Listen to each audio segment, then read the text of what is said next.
Gũkũ nĩ mũciĩ kwa Eunice Ntinda, mũtumia wa ũkũrũ wa mĩaka 50, kũrĩa gũkirĩte kĩeha thutha wa mwĩrĩ wake na wa mũrunawe Esther Kedong wa mĩaka 49 kwonekana mũgũnda-inĩ Kedong, Naivasha. Kũringana na mũriũ wa Ntinda, nyina na mũratawe Kedong marambĩte gũthiĩ igongona-inĩ rĩa kũhumbwo thũmbĩ thukuru-inĩ wa Biset, na thutha ũcio marathiaga kũgũra mboco cia kwendia, no thutha wa mathaa manini thimũ ciao iratiga kwamũkĩrwo. At around 5, I tried to call them to ask them whether they arrived there. Simu zao zilikuwa on, but hawapik. They are not responding any call. At around, I tried them at around 5 times.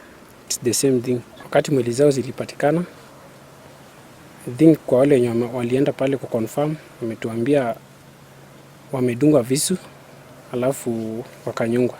Kama chief, assistant chief, police, councillor, MP yetu, kwa nini hapana chukua maneno sababu juzi na jana na leo, kwa nini hajawahi kuonekana hata moja kuja kuona au upole kwa watu wameumia? Kilomita 1 kuma kwa Eunice nĩ mũciĩ kwa Esther Kedong kũrĩa mbica nota ĩno, kũrĩa mwarĩ aratarire atĩ Esther ararĩ mũkeni na ndararĩ na ngucanio na andũ, na rĩu aroria honge cia ũgitĩri gũthuthuria ngero ĩyo nĩguo mone kĩhoto kĩa nyina na mũrata wake. At around 5 nikampigia twice, there was no response. At around 7 I called again. Sasa simu haikuwa ina act as network ilikuwa imezimwa.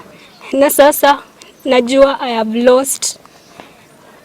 I've lost a king, a hero and everything to me. Ninaomba justice for my mom kwa sababu ninajua hakukosea mtu na kitendo cha unyama alifanyiwa akienda kututafutia. Hata sikuangalia mara mbili.